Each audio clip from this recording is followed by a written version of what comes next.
ज़िंदगी में अगर कामयाब होना है तो आपको एक गोल की ज़रूरत है, और उस गोल को सेट करने के लिए, उस रास्ते को बताने के लिए आवाज़ द वॉइस लाया है करियर गुरु। मैं हूं आपका करियर गुरु।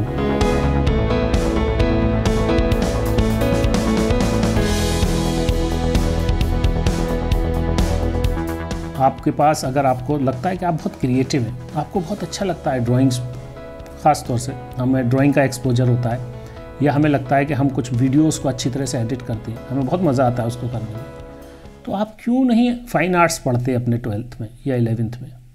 इसी तरह के सब्जेक्ट्स आपको पढ़ने चाहिए। अगर आपको लगता है कि मुझे न्यूट्रिशनिस्ट बनना है, डाइटिशियन की तरफ जाना है, तो आप साइंस के साथ अपना एक होम साइंस भी सब्जेक्ट ले सकते हैं।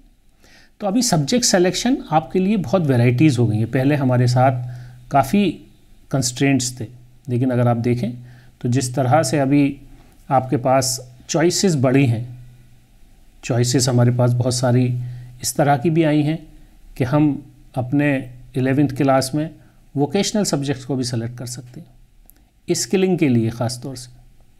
इसी तरह से बहुत सारे ऐसे सब्जेक्ट्स होते हैं जिन सब्जेक्ट्स के बारे में जनरली हमारी अंडरस्टैंडिंग बहुत लो होती है।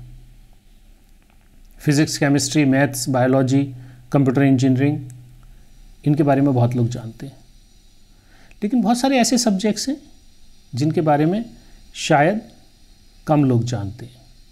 जो नया एडिशन है, जिसकी एडिशन अगर आप देखेंगे तो बहुत कम स्कूल्स में उसको ऑफ़र मिलता है, तो इसको अंडरस्टैंड करना आपके लिए ज़रूरी हो जाता है।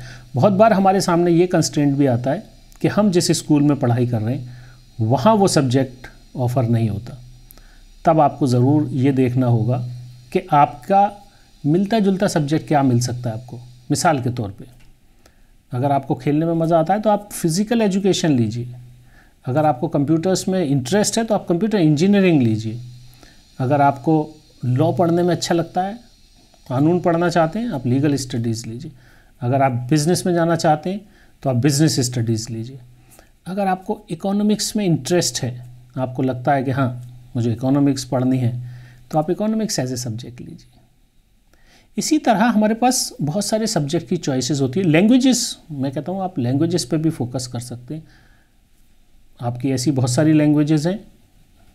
और एक बात और मैं यहाँ कहता चलूँ कि सब्जेक्ट लैंग्वेज के लिए अगर आपका इंटरेस्ट लिटरेरी किसी भी तरह का है तो आप ज़रूर अपनी लैंग्वेज को ज़रूर इंग्लिश के साथ एक ऐसी लैंग्वेज पढ़ें जो आपके लिए आगे चल के यूज़फुल हो सकती है।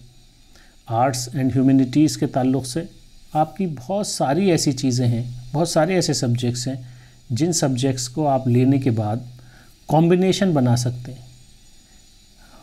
हम यहाँ हर सब्जेक्ट के बारे में बहुत डिटेल बात नहीं कर सकते, लेकिन ये ज़रूर बताना चाहेंगे क्योंकि जिस स्कूल में आप होते हैं उस स्कूल की भी कुछ कंस्ट्रेंट्स होते हैं, क्योंकि हर स्कूल सारे सब्जेक्ट्स ऑफ़र नहीं करता। तो आपको ये भी देखना है कि आप जिस स्कूल में हैं वहाँ कौन कौन से सब्जेक्ट ऑफ़र हो रहे हैं, उन सब्जेक्ट्स में से आपकी चॉइस से रिलेटेड कौन से सब्जेक्ट्स हैं, इसको ज़रूर ध्यान में रखते हुए आप अपने सब्जेक्ट का ज़रूर चयन करें, सिलेक्शन करें और अपने टीचर्स से ज़रूर बात करें। आपके टीचर्स एक अच्छा आपको सजेशन दे सकते हैं। क्योंकि टीचर्स आपको आपसे बेहतर समझते हैं, और ख़ास तौर से वो टीचर्स जिन्होंने आपको 10वीं क्लास में पढ़ाया हो। लेकिन ये बहुत अहम होता है कि आपके जहन में ये गोल ज़रूर होना चाहिए कि मुझे अपने लाइफ में बनना क्या है।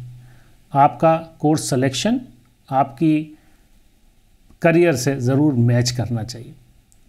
ये बहुत अहम होता है कि जब आप करियर सिलेक्शन कर रहे होते हैं, जब आपको पता होता है, तो आपको ये भी जानना बहुत ज़रूरी होता है कि मैं ज़िंदगी में करना क्या चाहता हूँ। आप जर्नलिस्ट बनना चाहते हैं, आप लॉयर बनना चाहते हैं, आप जुडिशरी सर्विसेज में जाना चाहते हैं, आप सिविल सर्विसेज में जाना चाहते हैं, या आप डिफेंस में जाना चाहते हैं, आप एक फाइटर पायलट बनना चाहते हैं। उसके लिए ज़रूरी होता है कि आपके पास फिज़िक्स, केमिस्ट्री और मैथ्स हो, आपने साइंस साइड से 12th किया हो। इसी तरह से बहुत सारे ऐसे करियर्स हैं जहाँ पर बेसिक रिक्वायरमेंट आपके साइंस सब्जेक्ट्स की होती है। अब बात आती है कि फ़िज़िक्स, केमिस्ट्री, मैथ्स के साथ हमारे पास इंग्लिश चौथा सब्जेक्ट हो गया। अब पांचवा सब्जेक्ट हम क्या लें? बहुत सारे लोग अपने सब्जेक्ट्स का सिलेक्शन बहुत डिफरेंट तरह से करते हैं।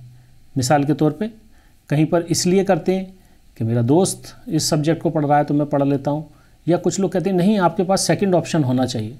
आपके पास मिसाल के तौर पे बहुत सारे लोग ऐसा करते हैं जो फिज़िक्स, केमिस्ट्री, मैथ्स और बायोलॉजी चारों चीज़ें पढ़ते हैं, यानी कि दोनों चीज़ें पढ़ते हैं, मैथ्स भी और बायोलॉजी भी। ये मुझे लगता है कहीं ना कहीं आपको परेशान करने वाली चीज़ है। आपको अपना गोल की क्लैरिटी बहुत साफ तरह से रखनी चाहिए।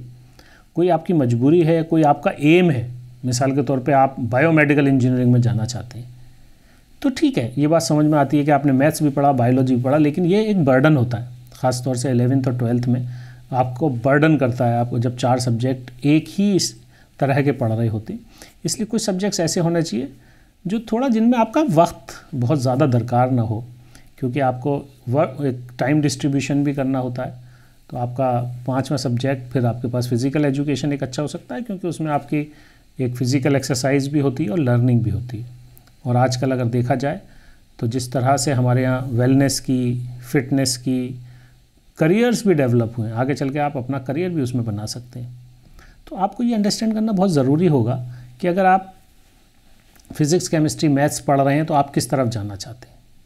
जैसे मैंने बताया कि डिफेंस सर्विसेज में ख़ास तौर से अगर आप नेवी ज्वाइन करना चाहते हैं, एयरफोर्स ज्वाइन करना चाहते हैं, या आप एनडीए में जाना चाहते हैं, तो आपके पास ये फिज़िक्स, केमिस्ट्री, मैथ्स का सब्जेक्ट होना ज़रूरी होता है। ये बेसिक सब्जेक्ट्स होते हैं जिनकी आपको आगे चल के आपकी रिक्वायरमेंट होती है जब आप अप्लाई करते हैं।